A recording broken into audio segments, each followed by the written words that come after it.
We have a wonderful group of panelists on today. I'm so excited to hear from them, celebrate their successes, and listen to them provide actionable advice for supporting women personally as well as professionally. Now, I know that I've gotten you all feeling energized and ready to go, but before I get to the panelists, I have to introduce myself first, right? My name is Brittany Knowles. My pronouns are she, her, and hers, and I am the Learning and Development Specialist here at Career Circle. I have Black natural hair. I am wearing Black cat-eyed brimmed glasses and a smile. I am wearing a blue, I'm gonna go with an electric blue dress for you all on this afternoon. And I'm so very excited to be with you all today. We're currently recording this webinar to ensure accessibility for all of our participants. You may enable closed captioning by clicking on more on the bottom right screen, then clicking captions and show captions. Today, we have the privilege, as I've already mentioned, to hear from three remarkable executive level women who are going to be talking about their identities, their struggles, their challenges, their successes, all of the amazing things that have led them to this point in their respective fields, and how they've paved the way for future generations of women leaders. Their journeys are a testament to resilience, innovation, and the power of mentorship. Women's History Month is a time dedicated to honoring the contributions and achievements of women throughout history. It's a month where we celebrate the trailblazers who have broken barriers and the everyday heroes who continue to inspire us. By highlighting the stories of our panelists, we aim to continue this tradition of recognition and empowerment. Whether you're a job seeker looking for inspiration and guidance, or an employer seeking to foster a more inclusive and supportive work environment, today's discussion promises to provide you with practical insights and actionable strategies. Without further ado, I know you all have been waiting for this. I'd like to begin introducing our amazing panelists. Now, panelists, could you each provide a descriptive introduction, tell us a bit about yourself, and express what does being a change maker mean to you personally as well as professionally? And let's start this off with Kelly Stevens-Weiss. Hello, it's great to be here. My name is Kelly Stevens-Weiss, and my pronouns are she, her. I currently work at ServiceNow as a Chief Transformation Officer, and prior to that had several years as a CHRO and even a founder and CEO of an HR tech company called Hitch. I have brown hair and brown eyes. I am getting older, so wear my readers on occasion. So sometimes I wear those. I have a knit suit on that is bright pink and gray. And I am currently in the Silicon Valley, California, and I am sitting in my home office and thrilled to be here today. The other question that Brittany asked was about, what has really gotten me excited about being a change maker personally and professionally. My mom was one of the first women to go through the LA Police Academy at 45 years old. She was badass, I will say. It was a CPA before that, and she achieved a huge accomplishment with women 20 years younger than her in the academy as well. And she was such a trailblazer. Unfortunately, she lost her life in the line of duty. And so personally, I have taken up the helm to not only support women going into careers that they never thought they could. And so professionally, how that has changed me is that one of the pillars that I really stand on is supporting women and helping them and being an active sponsor for them. So it's a huge part of my give back. And since I was a female founder myself, that is one of the ways that I do it. So I'm thrilled to be here today with my esteemed panelists, all feeling the same way. And so Brittany, I'll turn it back to you. Thank you so much. And let me just say, I know that your mother is you. You are still embodying her, and I thank you for your service. Thank you so much for sharing with us your mother's story. That inspired me. Like, I felt a little tickle in my throat, okay? And I know that what you're doing is continuing her legacy. And so you should feel so proud. And thank you so much for sharing that with us. I'm going to turn this over to Beth. Beth, can you introduce yourself, give your descriptive introduction, express what does being a change maker mean to you personally and professionally? We'd love to hear from you. So hi, thank you. First of all, thank you to Career Circle for having us here today and having this panel. Really honored to be here. And Kelly, I just have to say one thing. The one thing that you didn't have before I put my introduction is your title, Chief Transformation Officer. That is a change maker, right? Right there in that position in terms of what you're embodying. So I'm Beth Bankson. I'm the founder and CEO of an organization called Working for Women. And what we do is we're a business giving community. And we work with, actually, we partner with Career Circle to help pave more opportunities for women in pathways that are going to allow them financial independence. And so as a community, we invest in three areas. We invest in connecting women to jobs, investing in pathways in their training and education in terms of supporting them on those pathways, and then changing around the conversation around barriers in the workforce. So in terms of my descriptive place, I'm wearing a denim shirt. I have glasses on because I too need readers at this stage, so it gives you a little sense of age. I have dirty blonde hair. I think my eyes are blue. I haven't checked them in a while. And most importantly, I put on specifically for today the shirt that my team made me that says I'm a badass change maker with Working for Women. I figured it was relevant to this conversation. I am located in the Hudson Valley in New York State, while our work, though, is virtual. It's national, it's across the United States in terms of organizations and women that we reach to help pave new pathways for them, right? Pathways that are going to allow them to start gaining economic mobility. And in terms of change, not only do I have my change maker t-shirt on, I'm one of those, I think I'm in right company on this call, but I always find out that I'm kind of a strange person. I like change. I love changing things up, and that's on a personal and a professional level, right? I feel sorry for my family often because they will leave the house in the day, and if I'm inspired, they'll come home and the house will look very different another part of the day. And if you ask them, everything was okay. And I'm always like, but couldn't it be a little bit better? Don't you think if the way we've now organized it's a little, and they're like, well, it was okay. I'm like, no, it's better along those lines. And so in terms of that, that's always come in place in my career too, as well. I've always found myself in roles in organizations at different points, and I know I'll talk about that in my career, that have ended up being in that change maker position and kind of shaking things up and having organizations kind of think about how could they do things differently. So with that, I think I hit everything. If I didn't, I know, Brittany, you will hold me accountable, and I'm going to hand it back to you. Thank you so much. And I have to take a moment for this, okay? This is off script, but I have to do this. I wanted to jot down a few words that describe my fearless leader. One of the things that we hear often about her is she's the Energizer Bunny. She's a devoted mom. She's a fearless leader. She's a barrier breaker. She is a cultivator of leaders, and she's one of my truest inspirations. I dedicated my dissertation to her. And so with that, I want to hear from you, our leader at Career Circle, none other than Kim Sneeder. Gosh, Brittany, how do you even do an introduction after that? Thank you so much for your kind words. Hi, everybody. Thank you so much for joining, Brittany, for facilitating. This conversation is so important. My name is Kim Sneeder. My pronouns are she, her, and hers.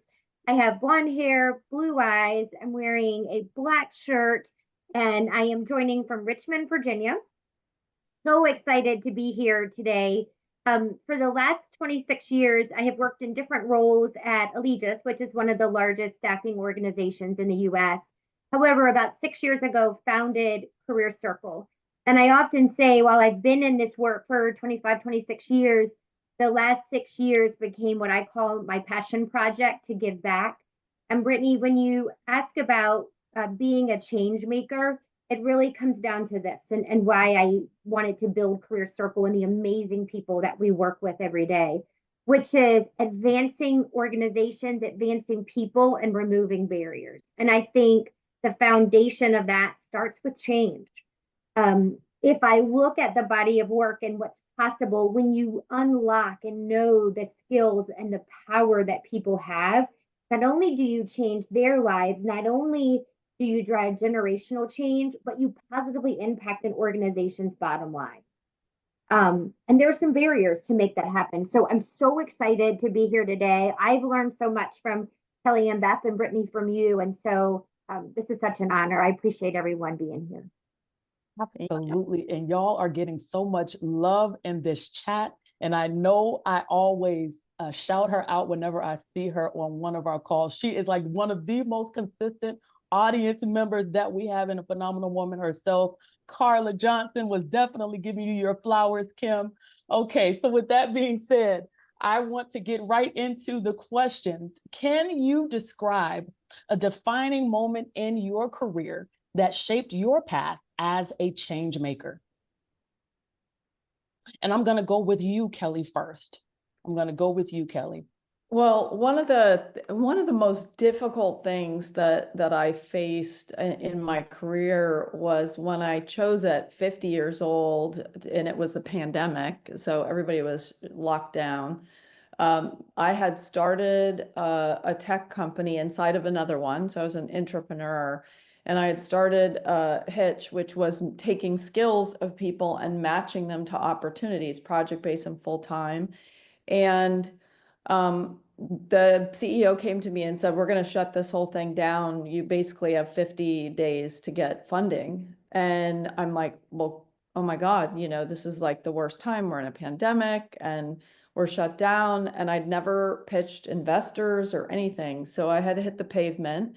And I was so passionate about what this software was going to do for people. Remember, my mom completely reimagined herself at 45. And I felt that there were so many invisible people in the company that didn't maybe have the network or weren't seen, valued, or heard. And this was a way to really unlock all of that. So what was really kind of difficult for me is that I'd never done this before, and I was a female. And if you're fundraising out there as a founder, it's really, really hard. And in fact, only 0.05% of female founders were funded in 2020. So think about, I was sort of hitting the pavement. I think this was May of 2020. So we're all locked down. And so I just got creative. I think women are amazing at getting creative. And I just put myself out there, started walking the Stanford campus with investors, no slides, no computer, just my sheer passion. And it was all me out there. And I think it was a very much of a change process for me. And I realized that how important it was for me to go out there and do this and to show other women that they could do this. But it was definitely really, really hard. And then from that point forward, and I wrote a book later called Valley Girls, Lessons of Female Founders in the Silicon Valley and Beyond, where I interview 30 female founders across different ages, industries, and backgrounds, cultural backgrounds.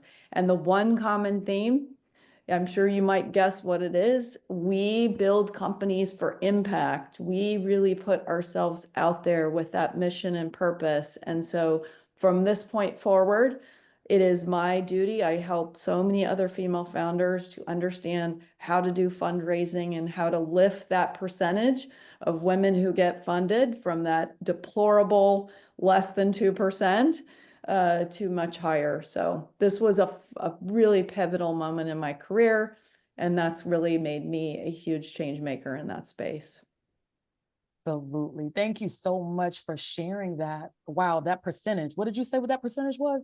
Was it 2%? 2020, 0.05%. So 0.005% just yeah. 5 years ago. Wow. Wow. Wow. We got to lift that up. So we lift that up by lifting each other up. And so I think if we can get behind other women, so put our money where our mouth is, but also our time, our effort, our sponsorship.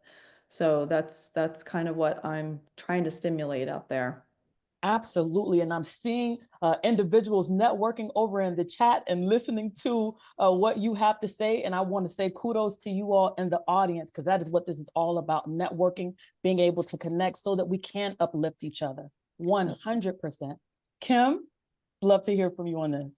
First of all, everyone go on Amazon right now and get the book Valley Girls that Kelly wrote. I literally, Kelly, I think it was I don't know, maybe September or October. I sent Kelly a message and I'm like, I feel like you're in my living room with me and you see me and you feel me. And I'm reading this book and I did not feel alone. And I felt like I remember I was just having one of those rough weeks, and it was as if reading that book, she was speaking to me. So I cannot recommend it enough. It was really helpful for me.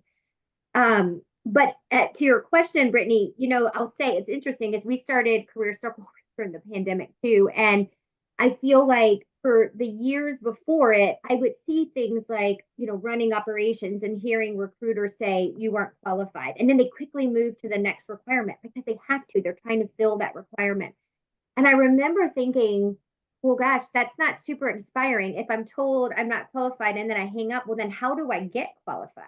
And how do you stop the cycle if you don't do something different? And while that makes a lot of sense, I probably underestimated how difficult the work was. So as we were building Career Circle, I'd never built a company. I'd certainly never built technology. And what I learned is everything that we believed in, that the foundation of this was true, which is my transferable skills would allow me to do it. But it was hard. I had to ask for help when I needed it. And then I had to work exponentially harder in the areas where I didn't have experience to gain it. So when I think about building Career Circle, some things that come to mind are, number one, having the idea is really important, not being married to the idea as you think of it in your current mind. Meaning, I remember reading a book called The Messy Middle, and it hit me. Originally, when we built Career Circle, it was to be an upskilling platform. But what I was seeing as the problem, people were getting upskilled, but they weren't getting a job. Yeah. And I said, not just about upskilling, that's a piece of the puzzle. But if we don't help people get a job, we haven't changed a life and I haven't connected them to an employer. So knowing when to slightly pivot versus completely abandon the idea, right? We're always struggling with that. And then number two, don't give up on yourself. No, number one, know it's going to be hard.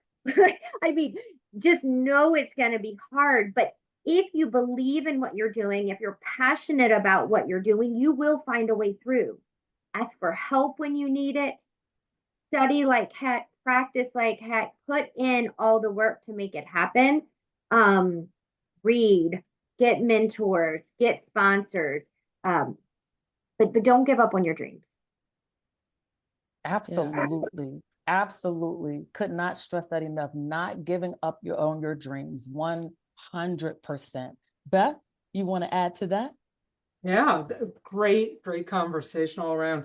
I want people to think about the fact that you can be a change maker in any role that you're in. Like, you're listening to us and you're hearing founders and people starting organizations and doing that.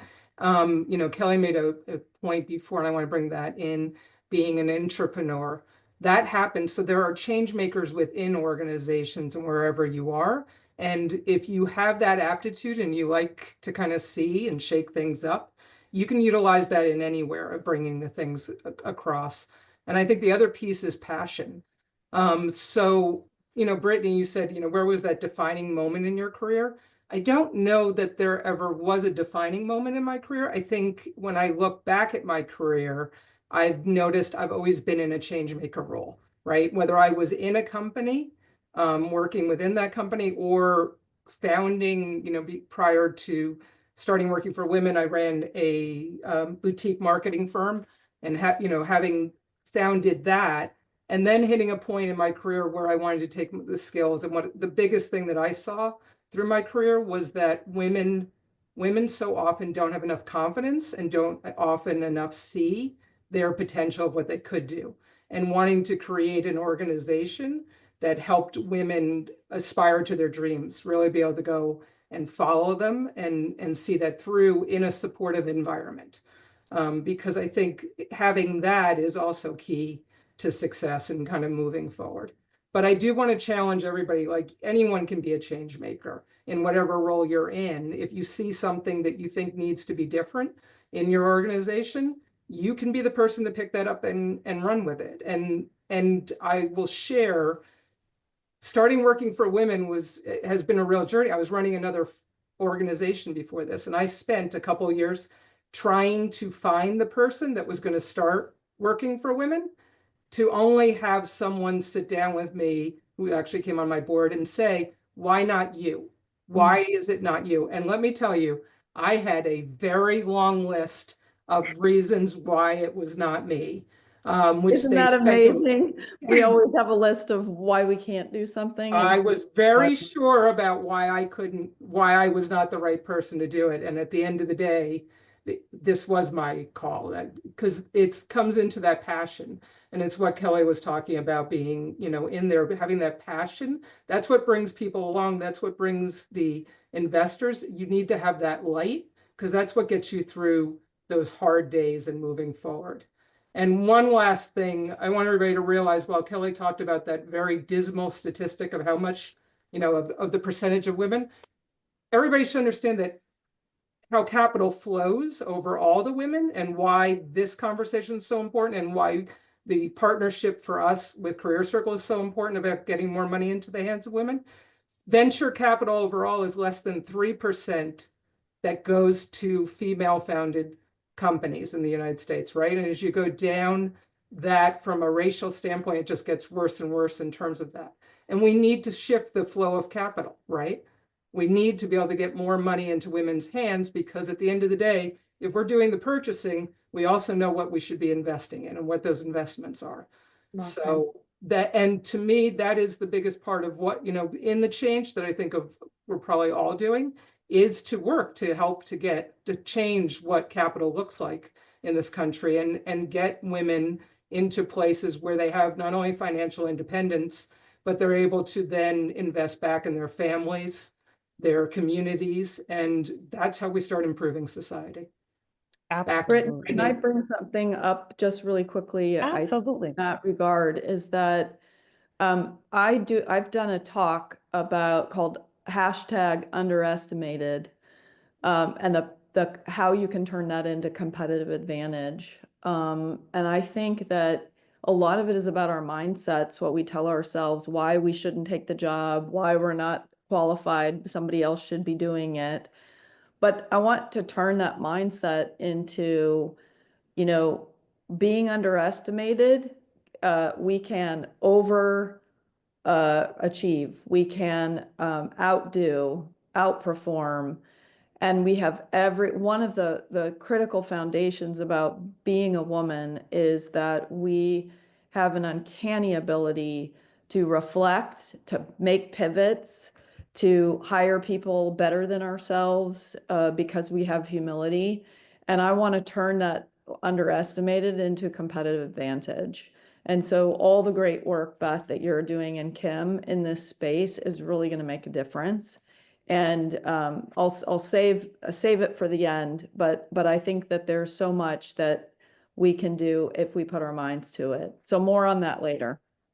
I love that. I'm seeing t-shirts in our future too. We have our I love the badass t-shirt. I want one of those. We'll get you one of seeing those. a lot of content ideas. Please, I need one that says, please underestimate me. Like that, that's the one right there. Okay. Watch I me love soar. Right. So Yeah. let me say this next question, we're going to pivot a little bit. And instead of having all three of you respond to this question, I'm going to only have two.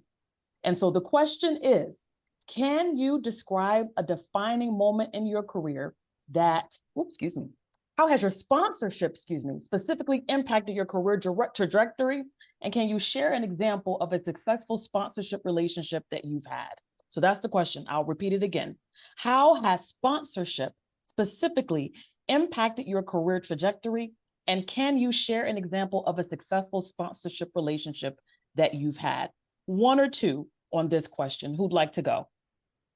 I can go on that. And I wish that this were a woman, but it was a guy. But I would never have gotten into HR as a CHRO if a certain gentleman hadn't gone to the mat. Even I said no, because I was too busy saying why I was not qualified for the job. I went through a litany of, you don't want me. I don't have that experience. You know, I didn't come up through HR.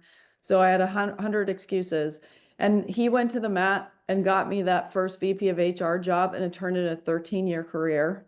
Was one of the best things I ever did, which then brought me to starting a tech company and all the rest. He also was the one that when I said I wanted to be on a board, and he was on a board, years later, I would end up on that board. And guess what I would do? I would turn around and put 2 more women on that board, who had been networking with me and who I knew wanted that type of opportunity. So it's the gift that keeps on giving. But the headline here is there was a difference between being just a mentor to me and actively going and ensuring I got the job, ensuring that I got the board appointment, right? Taking it the last mile. And it's the last mile where everything matters. We have to help people get to the last mile. So I am forever grateful to that gentleman who I was not qualified in my mind, and he just kept pushing me to the end zone. So it was a huge change maker for my career. Wow. Wow. And Kim, I did see you, so I'm going to come to you next. But what I'm hearing, a underlying thing that I keep hearing is imposter syndrome. When we feel like we are not good enough, when we have all of these excuses for why we shouldn't go for it. And so that is something that I have seen on so many panels that I have moderated. So many women have experienced that in some way, shape, or form. And so to see the caliber of individual, an executive at your level saying that that was something that you experienced. Thank you for your transparency. And thank you for putting your money where your mouth is, that you not only got a hand up, but that you brought somebody along the way. So often we see individuals that talk about what we need to do, but they can't give an example of what they've done to be able to support this mission. And so kudos to you on that. Kudos to you. And Kim, you were going to say? Yeah, I was going to say, and I'll say these 2 individuals' names because I'm so grateful for them, and they made such a big impact on my career and my life. But 6 years ago, the president of Allegis at the time, Andy Hilger, and then the gentleman who ran all of technology, Neil Bryson, they were sitting in a room trying to figure out who would found and build Career Circle. And they later called me because my name came up. And my name came up because they were sort of talking through skills that would be required to do it. And here's the thing about sponsorship. Sponsorship is the person has to know you. They have to know your body of work. They have to trust that you can do the work. They have to have seen that you can do the work. And then in the rooms where those conversations are happening, they have to speak your name. If they hadn't have been, if it wasn't those 2 individuals, my name might not have been in that room because somebody might not have known my body of work. So that's the first piece. Like, number 1, how does the sponsor know your body of work? Because it's not just I like this person or I have a relationship. It's I know they can do this job because of X, Y, and Z. Get your name in the room. The second thing that's really important about a sponsor, and Kelly, I heard you say this, and it was such a big part of my story, is I remember being so excited that they had called me. And truly, if Andy always believed in me, I would say, before I believed in myself. So I would say yes. But then it was about 2 days later, I said, when are we going to talk about the elephant in the room? Which is, I've never done this. And I don't know how. I never done. And I'll never forget, he said, number 1, you have everything it takes. You're going to figure it out. And then number 2, I'm never going to let you fail. And that is so powerful, because even if you believe in yourself, even if your confidence is high, all of us have that moment when you're like, I've never done this. And what happens if? And when that sponsor knows you so well, number 1, to know what you need to hear. And then number 2, just that simple voice of, I would never let you fail. It made me feel as if I could take on more risk, or I wasn't worried about all those what ifs because I had somebody in my. Yeah, you had a career life jacket, right? Yes. What a great analogy. Yeah. And I say their names out loud and proud so often because by them giving me an opportunity, it's allowed me to give an opportunity to so many others, not just our leadership team and the people within Career Circle, but the 185,000 people that are counting on us that have joined the platform. And when I say their names out loud, it also reminds me that I owe them a debt of gratitude. And then I also owe those 185,000 people because they trust us. And as I often say, trust is basically a promise to say, I'm going to give you all I have to support you. So grateful that they brought me in the room, and then that sort of career life jacket to say, also we'll take on more risk and push the envelope because I know you've got people that believe it. Absolutely. And it's funny that you two were the ones that volunteered for this question, because the next question kind of goes right on along with it. And this is for you, the two of you, Kim and Kelly. What are the key differences between mentorship and sponsorship in your experiences? And what are the benefits of both? Is there a differentiation between mentorship and sponsorship? Yeah, I mean, at a high level, to me, a mentor is going to teach you a skill. You know, if I go to a mentor, I'm saying, I want to learn this particular skill. I've identified you as someone that's really strong in that area. Can you help teach me? And it doesn't have to be a skill, but there's something in particular that I'm asking to learn from that person. To me, a sponsor is that person that is seeing your body of work, that's advocating for you, that's bringing you into the room. They have a voice and they're willing to use it. Yeah. And I'm just going to second that, as I use the word last mile in sponsorship. You know, people have asked me, you know, to help them in many, many ways, and or to mentor them, right? And I can't mentor people without being willing to be a sponsor. And I think that that's super important. And sponsorship is an active role. It's not just a name only, right?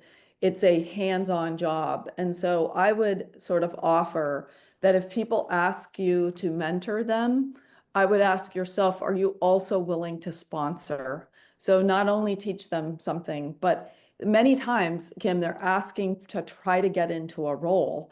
And so that's much more of a sponsorship position. So understand the differences and maybe ask the question, you know, what are you trying to achieve? What is the outcome that I can help you with? If it's to learn a skill, then you know exactly where those guardrails are, but make sure that you can really take it that last mile. And I'm going to move location so I don't lose battery to my laptop. You got it. We have had a technology day, haven't we? Yeah. Beth, I was interested, as Kelly moves, I was interested both in your thoughts on that, but also for the women of working for women. You know, what do they typically need? I was curious what your thoughts were. So we brought in a level of mentorship in that way, and you do have to define it. You have to have people understand what it's like, and kind of in being a mentor. We have not seen that ability, because sponsorship means then you're more so in a company. What we see is more that helping people along the lines of their goals, really identifying the goals of where they want to go. So I would almost argue the mentorship is great from that goal standpoint. And I think then out of that comes those opportunities to sponsor, where you see that maybe with someone you're working with, that the network that you have, you can help open doors for them or help advocate and bring it in along those lines. But the other thing that we see at Working for Women is really building that community of support, the peer-to-peer piece, just as much, especially for so many of the women that we work with, because they've never had someone else around that believes in them, right? Just that piece of having somebody that believes in you is life-changing in any of the programs that I've worked in, right? Just because so often, you know, you think back in your own life, and even as you talked through, both of you, from people that kind of saw what you had potential, they kind of saw in that case. But if you have that community around you to kind of come into, that will kind of lift you up on those days. Absolutely. And Kim, you took my job, because that's exactly I'm what sorry. I was so interested. Sorry. I was absolutely going to bring that just means the questions were good, right? I'm just chatting with, we're all this just is what chatting. happens when your boss is one of the panelists, okay? Like, she just was like, forget it, Brittany's not doing it, I'm going to do it. I think she was just curious. It was not right. Yeah. I Love it. my But gosh. no worries at all.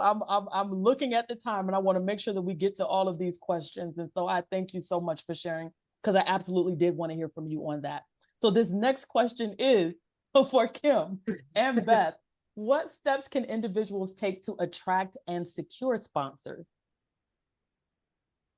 So Beth, you want me to- I'll pick it up on there. Let Kim catch her breath after that. It's reaching out. It's looking for people within your community. It's seeing people on panelists.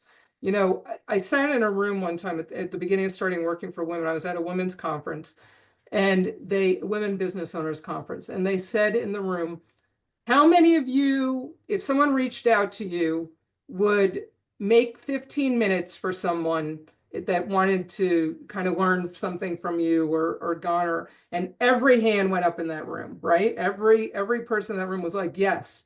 And then they said, so how many of you have reached out and asked somebody for help or a question? 5 hands went up in the room, and it was over 200 people in this room, right? It was a real reflective that we are all willing to be there and support someone and help them on their journey, but we're not asking, right? We don't go out there and reach. And the worst thing is when we work in our community, I'll say to people, the worst thing that'll happen is you get a no. Like, that's the worst thing, is I don't have time. The best thing is you get time. The in between is they say, hey, I don't have time, but here's someplace else that maybe could work with you. So I think the first step is just asking, right? Just saying, hey, could you spare a few minutes for me?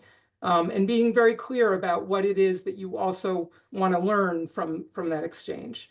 And I think the other piece, you know, in listening today, and especially listening to Kelly and Kim, and I've heard this story again and again, I think so often, you know, especially in this world of gender and going back and forth and thinking about women, supporting women and elevating, there are a lot of good men out there that are looking for that opportunity, that want to be allies, that want to help support women.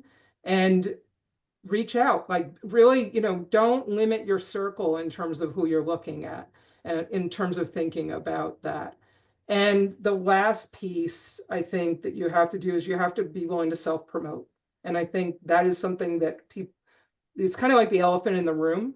Women are like, oh, well, someone will know all of what I'm doing. You need to know your accomplishments. You need to know what it is that, and be able to share that, right? You need to kind of go in there and not so much sell yourself, because I don't think people feel comfortable in that, but go in there and talk about what your aspirations are, what your dreams are, where it is that you want to go, because nobody's going to know that.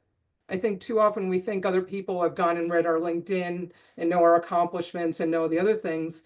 And we do a disservice to ourselves when we don't go in and talk about what we've done in our accomplishments. Beth, one question about that, because I think just for tactically how to help people, is I don't think we're always clear about what we're asking for. It's almost like we dance around it, you know, like for me, when I went in for the sponsorship, right, for them to take it a last mile, I was really clear about what I wanted from them, like, so that they could actually act on it. I said, I would really like an introduction to these type of people, or I would really like you to put my name on a slate for a board, or, you know, so the more we can give a very clear action someone could take, because people do generally want to help, most people, not like who Rhonda was talking about, horrible manager.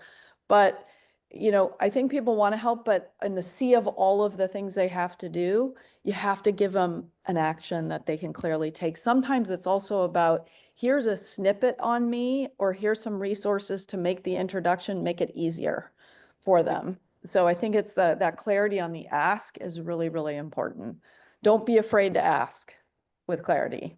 Yep. And don't be afraid of the no, because just keep going, right? Like, again, Right. I think so often we're not clear because we're afraid of, you know, the response we might get back.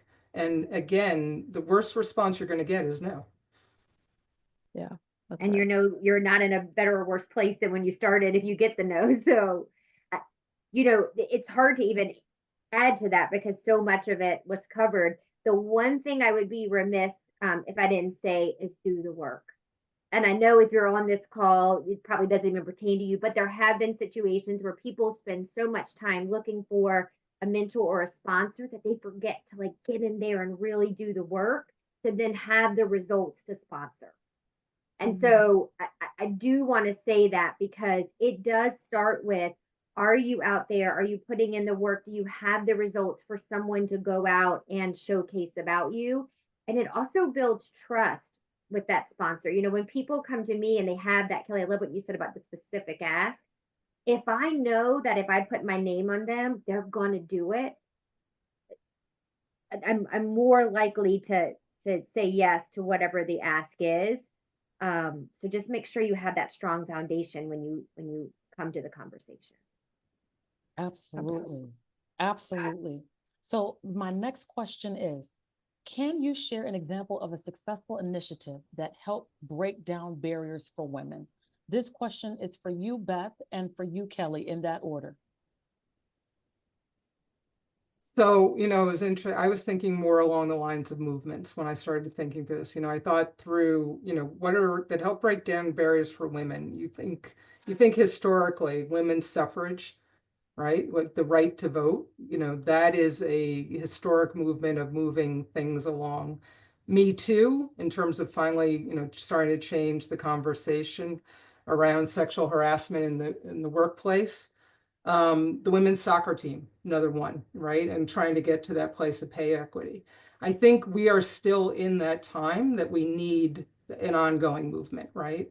Kelly talked before about, the dollars going to venture capital. When I talk about how many dollars go to supporting women in philanthropy, it's less than 2% of all US philanthropy goes to helping women, and most of that money doesn't go in helping change it from an economic standpoint, right? Most of that goes to the health and reproductive debate.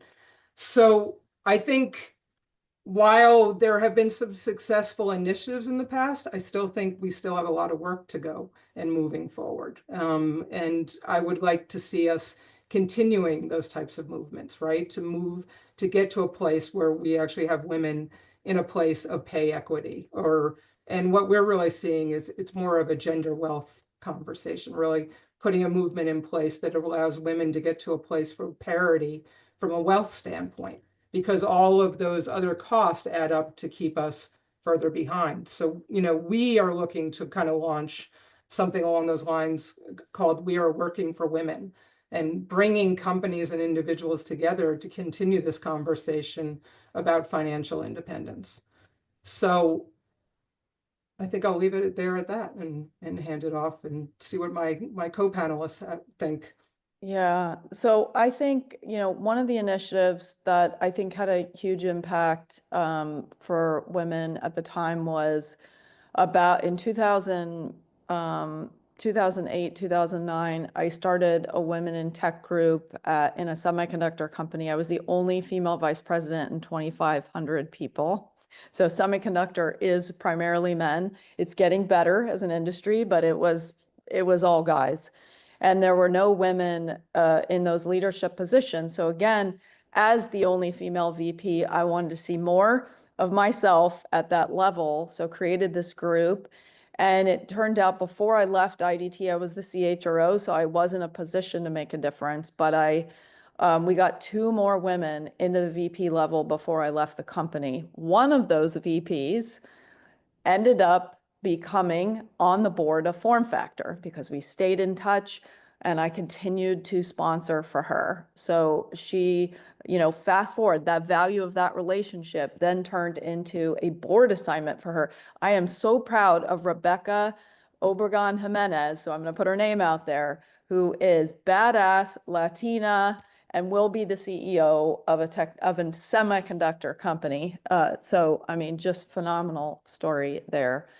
I was thinking of another situation when the George Floyd issues were happening. I was CHRO of another company, and until I really leaned in that situation, which was really hard as a white woman, I will say, because I've not been a Black woman, even though I'm a mother and but I pulled all these women together, African-American women in Chicago, to talk about this issue. And it turned out through that conversation that those women were kind of being held down, were not getting in career opportunities, were not seen, valued, and heard. And so what started out as really, demonstrating empathy and opening up conversation actually turned into an opportunity for me to be a sponsor for this group of women who were not being seen. And the several of those women went on to incredible positions. We just opened up the conversation, and it just started to change the trajectory. And I'm proud to say that I still mentor 2 of those women today. They are badass, and one of them is now a COO. I mean, super proud of them. And it all started because we opened an initiative or conversation. So much you can do being a change maker in so many different circumstances. So those are 2 examples. Absolutely. Absolutely. And Kim, did you want to share anything on that particular topic? No, I think they did a great job of covering it, but amazing. That was inspiring just to listen to. Absolutely. So this last question is for all of the panelists. And so the question is, what are some actionable steps that the audience can take after today's webinar to support and advance women innovators and change maker organizations? While you're thinking of your responses, we have a bit of time at the end to be able to do some QA. And so our audience members, please shoot that over in the chat, and we will get to as many as we have the opportunity to get to. All right. With that being said, I'll ask the question again, and then it will be on. Yes, were you going to say something, Kelly? I was going to say there's one thing. If you can take away one thing, Okay. there are 365 days of the year. If every day you choose to lift up one woman in any way, shape, or form, introducing them, advocating for them, helping them negotiate, one woman every day. And what will happen is it could be 365 women that you change their lives, but it becomes a muscle you develop, and it turns into 5 women, 7 women, whatever. Those acts of kindness and sponsorship just expand. And guess what? Other people start to follow you. So if I leave you with anything, one woman every single day, lift them up in any way, shape, or form you can. Absolutely. Absolutely. Beth? And I'm going to add on that. Well, that is a great idea. Take a look inside your organizations. Look at the organizations that you're working with and find out whether or not there are groups, right? Are you working in a company or organization that has a pathway that it's working to lift up women, and how can you get involved? And how can you get men involved into the initiative as well to help support? Because the awareness needs to be on both sides, and they have a role in helping change this as well. And if that group doesn't exist, there's no reason you can't be a change maker and start creating that group within your organization and starting to pull women together and looking at how you can support each other on that career trajectory, right? Think about community and creating communities where you can all uplift each other. Kim, over to you. I love it.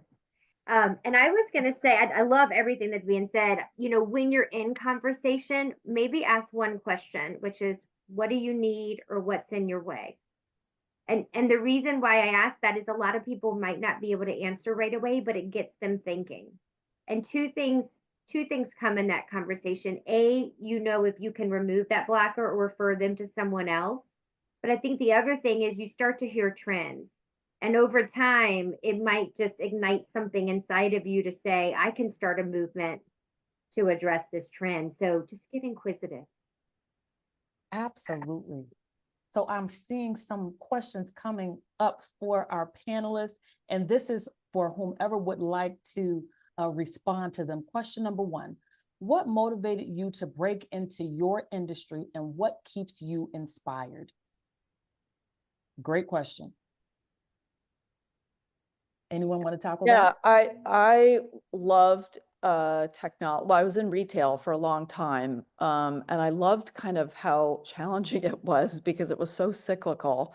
And so what got me into tech is that it is always changing, the landscape's always moving, the business model's always getting disrupted, and I am a junkie for change.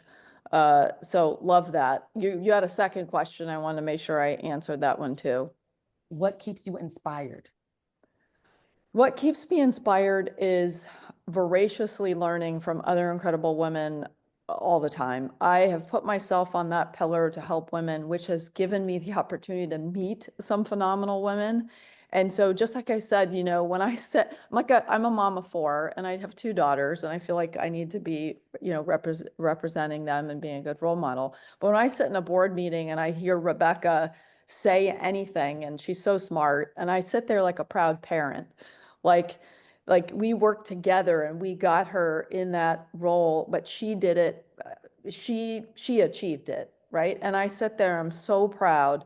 And so those are moments that like I just that it makes it all worth it, right? When you see other people just grow and be successful and get to achieve their objectives and continuing to dream big, it makes me super happy. So that gets me out of bed every day.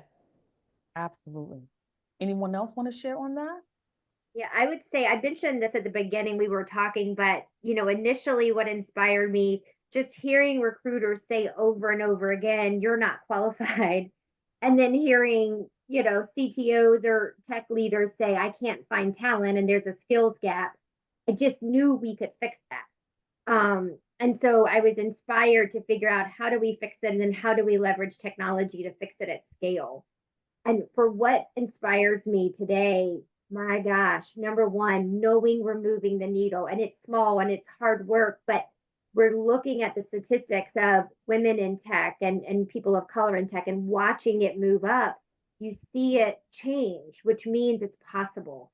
And then lastly, when you hear the stories, and for those of you that are Career Circle members and you've shared your stories with our team, it just means so much. And it gets me out of bed because I know you by name and I know your family and I know what is important to you. And every morning, if I feel tired or I feel like it's hard, I know your story. And that makes us leap out of bed to say, we've got you. And it doesn't matter if it's hard. We're going to show up every day because we can and we will move the needle.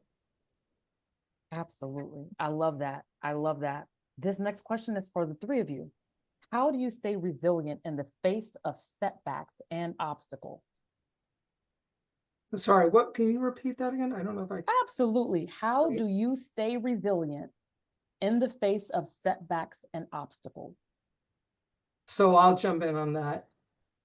You just heard Kelly and Kim talk, it's the stories, right? It's the people that you're working with. I know it working for women, the days that are hard, that are the hardest, where you're out there, Kelly talked about getting funds when you're running a for-profit business. Well, getting people to invest in women when you're running a nonprofit is even exponentially harder. People have no understanding why we need to invest in women and why we need to help women advance on economically. But it's those days where I get the story of a woman that's either worked with us and gone through one of the Career Circle programs, or has come in and done a negotiation skills workshop that we offer. And they come back and they're like, I've advanced in my career. I've gotten further. I increased my salary. I'm going to be able to do this. I'm a step closer to my dreams. I got the job that I've been looking for that I didn't know I could get along those lines. I now feel empowered to advocate for myself, because while we talk about negotiation skills, what it really is getting, and why I was encouraging you all earlier to just ask, right? Just to have that place where you have that confidence to ask for what you want and what you need. That's what gets me up every day. There is not one day and I've had different parts in my career. There's never been another point that I have been more impassioned in the work that I do. The work is hard. This is the hardest work I've ever done. And it is the most rewarding work that I have ever done on any daily basis. And there's not a day, as hard as it is, that I would change what I do. Because when you have the opportunity to help people move towards their dreams, for me, there's nothing more rewarding than that. Absolutely. I will say embrace the closed doors because they keep you from pathways you weren't meant to be on. I think sometimes we just take it as a negative, or worse, we beat ourselves up because we didn't get the job or we didn't, but embrace it, because I know that I have looked back on situations where I didn't get the job, and it would not have been the right manager or leader or company. Wouldn't have been the right person for me to marry. God forbid. I mean, there are big decisions in our lives, so embrace it. Sometimes it keeps you from the wrong path. Absolutely. And Kim? And take care of yourself physically, emotionally. There was a time in my life, and not too long ago, where, sometimes it would just be you throw yourself in, you would just keep working, and you always have to do that. But what I realized is I needed to be at my best so that I could be resilient. And I needed to be at my best so I could think clear-headed.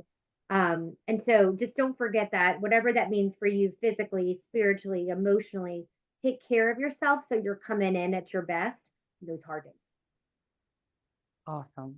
Absolutely. And so, y'all, with 4 minutes to spare, I would love for you to give us your parting words for those that are in the audience. If there was something that you wanted to capture, a nugget that you felt, a mic drop that you needed to give at the end, we are waiting to hear from you. Who'd like to go first?